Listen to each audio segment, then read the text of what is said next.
आप सुन रहे हैं लोटस एवियो हिंदी कहानियां। आइए सुनते हैं युगल सिन्हा द्वारा लिखित रक्त पिपासा भाग 6। आवाज दी है श्रीकांत सिन्हा ने। दूसरे दिन बनारस से प्राइवेट टैक्सी लेकर सुलभ देवग्राम पहुंचा। देवग्राम पहुंचकर उसने महसूस किया कि जैसे वो किसी अध्यात्म से जुड़ी धरती पर पहुंच गया है। जगह जगह मंदिर बने हुए थे और वहां से पूजा पाठ की आवाज आ रही थी। मंदिर की घंटियों की मधुर ध्वनि वातावरण में गूंज रही थी। लोगों से पता चला कि यहाँ काफी दूर दूर से लोग तरह तरह के पूजा पाठ और दोष निवारण के लिए आते रहते हैं। साधु विश्वेश्वर दास के पिताजी पंडित रामेश्वर दास का मकान खोजने में कोई दिक्कत नहीं हुई, क्योंकि वो काफी नामी ज्योतिषाचार्य थे और उन्हें तरह तरह की औषधियों और जड़ी बूटियों का भी ज्ञान था। मगर काफी बूढ़ा हो जाने की वजह से आजकल कम ही लोगों से मिलते थे। सुलभ के सामने जैसे ही समरेश्वर दास आए, तुरंत पैर छूकर उनका आशीर्वाद लिया, जिससे वे काफी प्रभावित हुए। सुलभ उनसे अपना परिचय एक पत्रकार के रूप में दिया और बोला, दरअसल मैं आपके पुत्र के ऊपर एक लेख लिखना चाहता हूं, इसीलिए उसके बचपन के बारे में कुछ जानकारी लेने आया हूं। मगर पंडित समरेश्वर दास काफी आश्चर्य से सुलभ को देख रहे थे और पूछा, आखिर मेरे उस नालायक बेटा में आपने ऐसी क्या खूबी देखी है जो आप लेख लिखना चाहते हैं, और आजकल वो है कहां? सुलभ ने साधु विश्वेश्वर दास के बारे में सारी जानकारी दी और कहा कि आजकल वो गांव के लोगों की भलाई के लिए काफी अच्छा काम कर रहे हैं। समरेश्वर दास बूढ़ी निगाहों से एक सरसरी नजर सुलभ के चेहरे पर डाली और कहा,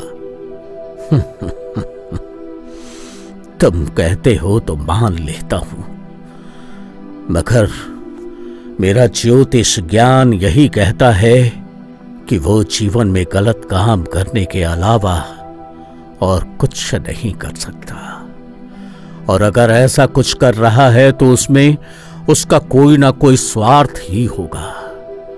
अरे जो बाप का नहीं हुआ वो समाज का क्या होगा?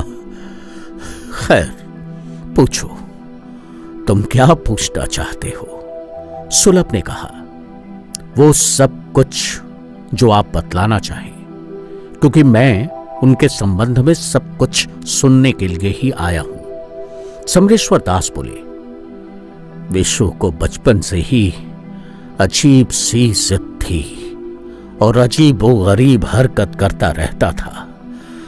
हालांकि पढ़ने लिखने में काफी तेज था और बहुत ही कम समय में उसे ज्योतिष विद्या का अच्छा ज्ञान हो गया था, मगर उसे बस एक ही धुन थी, अगर पवन पुत्र हनुमान हवा में उड़ सकते थे, पुराने ऋषि मुनि वायु मार्ग से कहीं भी आ जा सकते थे, और राक्षस दानव आसमान में अदृश्य होकर उड़ सकते थे, और आज भी भूत प्रेत अदृश्य होकर भ्रमण कर सकते हैं, तो वो क्यों नहीं? दरअसल बचपन में एक बार गांव में रामायण सिनेमा दिखलाया गया था। तब से बजरंग बली के उड़ने का दृश्य और राक्षसों का आकाश मार्ग से भ्रमण करने का दृश्य उसके दिमाग पर पूरी तरह से छा गया था। न जाने उसे लगने लगा था कि उसमें भी उड़ने की शक्ति है, और एक बार तो वो छत पर चढ़कर उड़ने के लिए छलांग लगा दी थी, मगर वो छत से सीधे नीचे गिर गया। कितना भी समझाओ मगर वो समझने के लिए तैयार ही नहीं था। उड़ने की विद्या प्राप्त करने के चक्कर में वो तरह तरह के किताब, अच्छी और बुरी सारी किताबें पढ़ने लगा, जैसे वेद, पुराण, कल्याण, और यहां तक कि अघोरी, तांत्रिक, कापालिक, जादू टोना, नागाओं से संबंधित सभी तरह की किताब। सभी ने उसे समझाने की बहुत कोशिश की, पर उस पर किसी का कोई असर नहीं होता था। मैं भी थक हार कर उसको उसके हाल पर छोड़ दिया था। बस अपनी मनमानी करना उसकी आदत बन गई थी। तरह तरह के हवन पूजा पाठ करता रहता। फिर अचानक एक दिन 21 साल की उम्र में घर छोड़कर चला गया। बाद में पता चला, यहां से जाने के बाद अपने बचपन के मित्र गणेश्वर, जो उससे उम्र में 5 साल बड़ा था, से मिलने बनारस गया था। उसके बाद मुझसे कभी मिलने नहीं आया। मैं भी उससे तंग आ गया था, इसलिए उसे खोजने की कोशिश नहीं की। इतना बोलने के बाद पंडित समरेश्वर दास खामोश हो गए। सुलभ ने कहा, और कुछ और ऐसा जो आप बतलाना चाहें? उनसे कोई उत्तर न पाकर सुलभ जाने के लिए उठ गया। सुलभ ने पैर छूकर उन्हें प्रणाम किया। पंडित जी ने सुलभ को आशीर्वाद दिया और कहा, भगवान तुम्हारे आने का मकसद पूरा करे। और अपने टपकते हुए आंसुओं को किसी तरह से रोकते हुए गौर से सुलभ की आंखों में देखा और पूछा, तुम सच कह रहे हो ना? मेरा बेटा समाज की भलाई में ही लगा है ना? वृद्ध की आंखों में आंसू देखकर सुलभ अपने आप को रोक नहीं पाया। उसने तुरंत पंडित जी को फिर से चरण छूकर प्रणाम किया और कहा, मुझे माफ कर दीजिए, मैं कोई पत्रकार नहीं हूं। और फिर अपना सही परिचय दिया और आने का प्रयोजन बतलाया। सुलभ ने कहा, मैं आपके प्रश्न का अभी सही जवाब नहीं दे सकता, क्योंकि अभी मैं नहीं कह सकता कि मेरा अनुमान सही है या गलत। अभी मैं सच की तलाश में हूं। मगर यह भी सत्य है, आपके बेटे की आसपास के गांवों में काफी इज्जत है, सम्मान है, क्योंकि वे लोगों की भलाई के काम में लगे हैं। पंडित जी ने कहा, बेटा, तुमने सत्य बोलकर बहुत अच्छा किया, क्योंकि ये मेरे ज्योतिष विद्या का अपमान होता। मैं अपने ज्योतिष ज्ञान के आधार पर अच्छी तरह से जानता हूं कि विशु कि कुछ भी अच्छा करने के पीछे कोई ना कोई उसका स्वार्थ ही होगा। और मैं ये भी जानता हूं कि तुम अपने मकसद पे जरूर कामयाब होगे। सुलभ पंडित जी से आशीर्वाद लेकर वहां से बनारस के लिए चल दिया, क्योंकि अभी बनारस जाकर बाबा गणेश्वर से भी मिलना था। सुलभ बाबा गणेश्वर दास से मिलकर उन्हें बतलाया कि वो देवग्राम जाकर पंडित समरेश्वर दास से मिलकर आया है। आपके बारे में उन्होंने ही मुझे बतलाया है और आपके पास भेजा है, और अपने आने का प्रयोजन बतलाया। पंडित गणेश्वर दास ने सुलभ से कहा, हाँ, मेरा मित्र विशु गांव से यहां आया था और मेरे पास कुछ दिनों तक रहा भी था, लेकिन करीब 1 महीना रहने के बाद वो फिर चला गया। इस बीच उसने बनारस में तरह तरह के साधुओं से मिला, तांत्रिकों और अघोरी पंथ के मानने वालों के संपर्क में आया। जहां तक मैंने अपने मित्र को समझा है, उसके जीवन का एक ही उद्देश्य था, उड़ने की विद्या की प्राप्ति। करीब 10 साल बाद फिर मेरे पास लौट कर आया, मगर इस बार ज्यादातर घर से बाहर ही रहता था। कई कई दिन तक वो अघोरियों के पास जाकर रहता था। सुलभ ने पूछा, 10 साल बाद? अच्छा, 10 साल बाद जब वो लौट कर आया तो क्या आपने उसके व्यवहार में, बातचीत में कोई अंतर पाया था? हाँ, उसमें काफी परिवर्तन आ चुका था। अजीब अजीब सी बातें करता था। उसके व्यवहार में भी काफी बदलाव आ गया था। वो बतलाता था कि वो ऐसी जगह से होकर आया है जो इस दुनिया से अलग है, भयानक, अकल्पनीय, जहां किसी जानने वाले की सहायता के बगैर नहीं पहुंचा जा सकता। अच्छा, क्या आप अघोरियों के बारे में कुछ जानकारी रखते हैं? क्यों? कोई बात नहीं, रहने दीजिए, बस यूं ही पूछ लिया। ऐसे आप कुछ जानते हैं तो, क्योंकि कभी कभी इस तरह की जानकारी हम लोगों के काफी काम आती है। हाँ, मेरा एक मित्र अघोरी है और हम लोग आपस में कभी कभी काम के सिलसिले में मिलते भी हैं। काम के सिलसिले में? हाँ, कभी कभी उसकी विद्या हमारे काम में सहायक सिद्ध होती है और कभी मेरी विद्या उसके काम आती है। तो क्या आप अघोरियों के संबंध में जानकारी देना चाहेंगे? जरूर। दरअसल अघोर पंथ कापालिक संप्रदाय के समकक्ष होते हैं। ये देश के पुरातन धर्म शैव से संबंध रखते हैं। कुछ अघोरी अच्छे भी होते हैं और कुछ बुरे भी होते हैं। प्रायः ये 3 प्रकार की साधना करते हैं: शिव साधना, शव साधना और श्मशान साधना। ऐसी साधनाओं में मुर्दे को प्रसाद के रूप में मांस और मदिरा चढ़ाई जाती है। अंधेरी रात में श्मशान में साधना और सुबह होते ही गायब हो जाना, चिता के भस्म का शरीर पर लेपन और चिताग्नि पर भोजन पकाना इत्यादि उनके सामान्य कार्य है। कुछ अघोरी तांत्रिकों के संपर्क में रहकर तंत्र मंत्र तथा जादू टोना भी सीखते हैं। ऐसे लोग कभी कभी समाज के लिए खतरनाक भी होते हैं। कुछ बहुत हठी होते हैं और गुस्सा होने पर किसी भी हद तक जा सकते हैं। कुछ अघोरी तांत्रिक मानव शव भी खाने से परहेज नहीं करते। कुछ मुर्दे से भी बात कर पाते हैं और भूत प्रेत और पिशाच को अपने वश में कर लेते हैं। अघोर संप्रदाय वाराणसी के कृंग कुंड, गुजरात के जूनागढ़ के गिरनार पर्वत, हिमालय, जंगल आदि जगहों में प्रमुख रूप से रहते हैं। विशु 10 सालों में इन सारे जगहों पर जा चुका है और तरह तरह के विद्याओं का अध्ययन किया है। सुलभ ने कहा, बाबा विश्वेश्वर दास के बारे में कोई और विशेष बात जो आप बतलाना चाहें? बहुत सोचने के बाद बाबा गणेश्वर ने एक ऐसी बात बतलाई जो सुलभ के काम की थी। हाँ, जब विशु 10 साल बाद लौटकर आया था तब एक बार अमावस के दिन वो मेरे घर पर ही था, मगर दिन भर वो एक कमरे में बंद रहा था।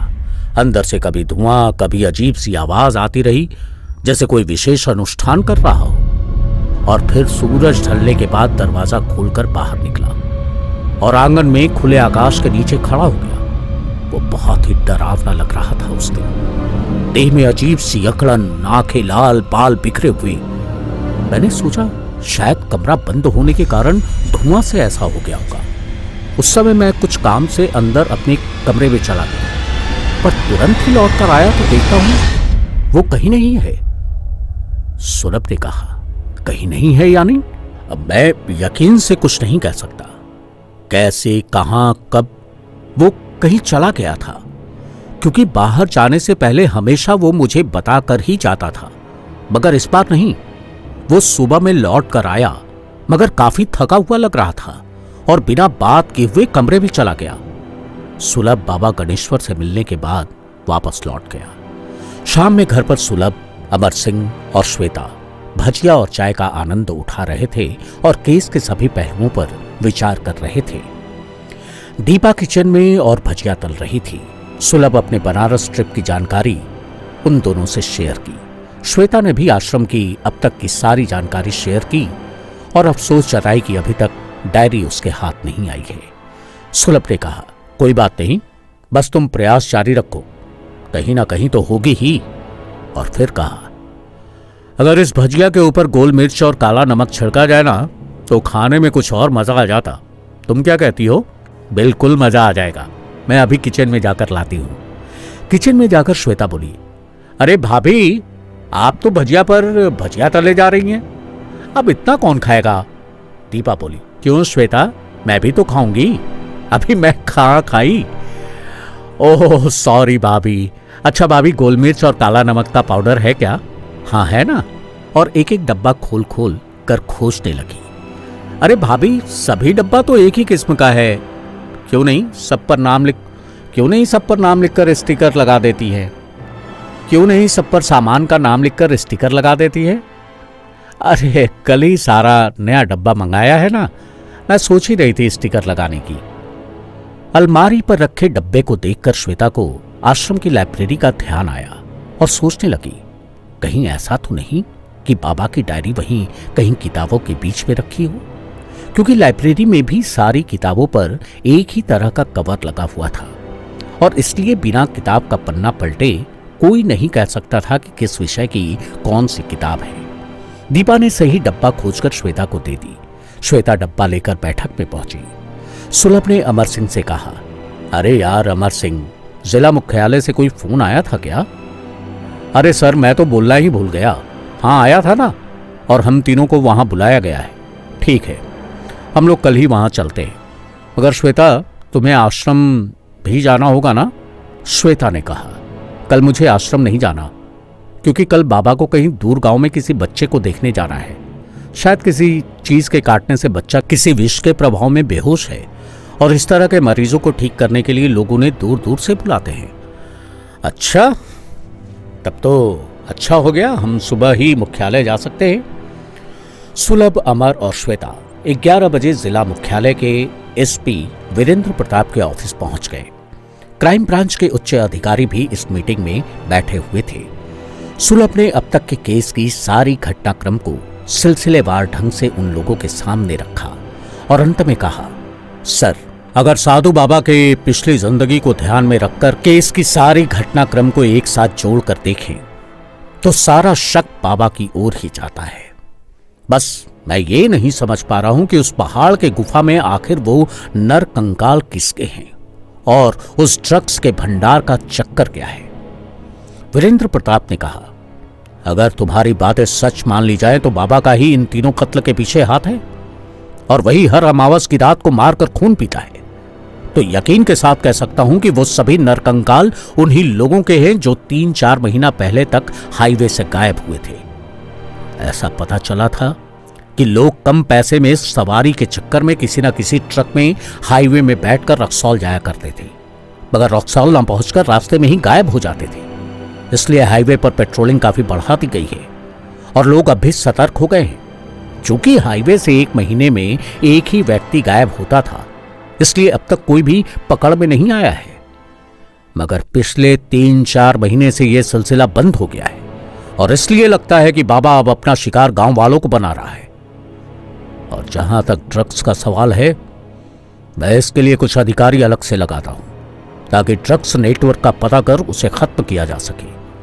हाल के दिनों में आसपास के सभी बड़े शहरों के कॉलेज में ड्रग्स लेने की घटना बढ़ गई है।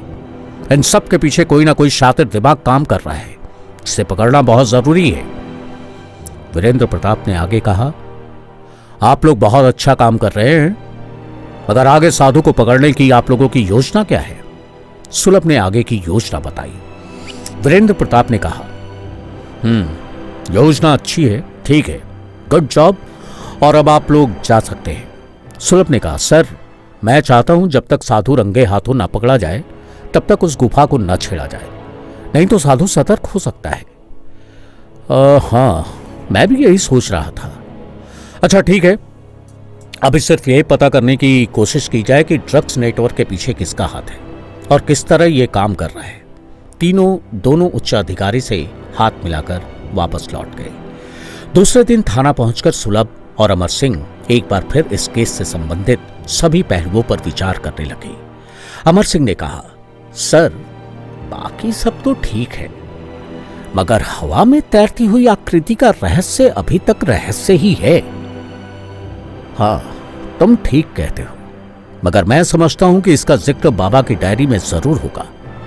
बस श्वेता उसे खोज निकाले। इधर ड्रग्स नेटवर्क पर काम करने के लिए वीरेंद्र प्रताप ने एक इंस्पेक्टर संजय अरोड़ा को लगा दिया था, जिसने सबसे पहले अपना एक खास मुखबिर गुनी चंद को पेट्रोल पंप और गैराज से संबंधित सारी जानकारी लाकर देने के लिए कहा। मुखबिर देर शाम में आकर संजय अरोड़ा को रिपोर्ट दिया। सर, पेट्रोल पंप और गैराज दोनों ही इसी शहर के सेठ विश्वंभर दयाल का है, जिनका ट्रांसपोर्टेशन का भी बिजनेस है। उनका सारा ट्रक मूलतः मुजफ्फरपुर के दबंग रघुवर पांडे के लिए काम करता है। पांडे जी का नेपाल से एक्सपोर्ट इंपोर्ट का बिजनेस है। सेठ विश्वंभर दयाल और रघुवर पांडे दोनों ही अपनी दबंगई के लिए और गलत काम करने के लिए मशहूर हैं। सर, रघुवर पांडे की पॉलिटिकल पहुंच दिल्ली तक भी है। संजय ने कहा, गुनीचंद, तुमने बहुत अच्छी जानकारी इकट्ठी की है। अब तुम ऐसा करो, प्रतिदिन शाम 4 बजे से उस गैराज पर नजर रखना चालू रखो। तुम्हें यह नोट करना है कि किस किस नंबर का ट्रक उस गैराज में आकर रुकता है और कितनी देर रुकता है, और यह भी कि क्या ट्रक से कोई सामान गैराज में उतारा भी जाता है, और भी ऐसी बात जो अपने काम की हो सकती हो। गुनीचंद बोला, समझ गया सर, मगर ध्यान रहे गुनीचंद, इस संबंध में किसी को भी कानो कान खबर नहीं होनी चाहिए। ये बात केवल हम दोनों के बीच ही रहेगी। ठीक है सर। थाना में दिन भर का काम निपटाकर सुलभ और अमर सिंह घर के लिए निकल गए। रास्ते में सुलभ ने कहा, यार अमर सिंह, हम लोग तो हुंटा को भूल ही गए। न तो हुंटा आया और न ही उसकी कोई खबर। अमर सिंह ने कहा, ठीक है सर, आज ही मैं भीखू को पूछता हूं कि क्या बात है। सुलभ, अमर सिंह और श्वेता ड्राइंग रूम में बैठकर इंतजार ही कर रहे थे कि तभी भीखू हुंटा के साथ वहां पहुंचा। भीखू हुंटा को वहीं छोड़कर अपना काम करने चला गया। हुंटा इतने लोगों को देखकर न जाने क्यों थोड़ा घबरा गया था। सुलभ ने बात को समझकर अमर सिंह और श्वेता के साथ बगल के कमरे में चला गया, जहां से वे तीनों आराम से उन दोनों की बातों को सुन सकते थे। दीपा ने कहा, कैसे हो हुंटा? मुझे तो लगा तुम नहीं आओगे। हुंटा बोला, मेम साहब, कोई और बुलाता तो नहीं भी आता, लेकिन आपके इतने एहसान हैं मेरे परिवार पर। मेरी घरवाली तो हमेशा आपका ही नाम लेती रहती है, और वो भी आना चाहती थी, लेकिन छोटा वाला को बुखार आ गया था इसलिए। अच्छा, अब कैसी तबीयत है? आज सुबह में तो बुखार नहीं था। दीपा बोली, तुम चिंता मत करो, अब वो ठीक हो जाएगा, और अगर ठीक नहीं होता है तो मुझे बताना। मैडम, मेरी घरवाली बोल रहे थे कि आप लोग के चले जाने के बाद मुसीबत में हम लोगों की इतनी मदद कौन करेगा? दीपा बोली, मुझे एक ही बात का अफसोस है कि उस रात जो हादसा तुम्हारे साथ हुआ था, उस समय मैं तुम्हारी कोई मदद नहीं कर सकी। आखिर तुम्हारे साथ हुआ क्या था हुंटा? अब हुंटा एकदम चुप हो गया और बेबसी से दीपा को देखने लगा। दीपा बोली, देखो, अगर नहीं बताना चाहते हो तो कोई बात नहीं है। नहीं मेम साहब, मैं आपको कैसे ना बोल सकता हूं, लेकिन दीपा बोली, कोई बात नहीं, लेकिन बता भी दोगे तो मैं किसी से थोड़े ही बोलने वाली हूं। हुंटा ने हिचकिचाते हुए बतलाया, जिसे सुनकर दीपा और बगल के कमरे में सुन रहे तीनों इंस्पेक्टर हतप्रभ थे और सभी सोच रहे थे, क्या ऐसा भी इस दुनिया में होता है? कातिल को पकड़ने के लिए सुलभ और इसकी टीम की योजना क्या थी? क्या संजय अरोड़ा ड्रग्स नेटवर्क का पर्दाफाश करने में कामयाब हो पाया? क्या श्वेता बाबा की डायरी खोजने में कामयाब हो पाई? और डायरी में ऐसा क्या रहस्य था जिसे साधु बाबा सभी की नजरों से छुपाकर रखना चाहता था? आखिर हुंटा ने ऐसा क्या बतलाया जिसे सुनकर पुलिस टीम हतप्रभ थी? ये सब जानने के लिए सुनते रहें रक्त पिपासा।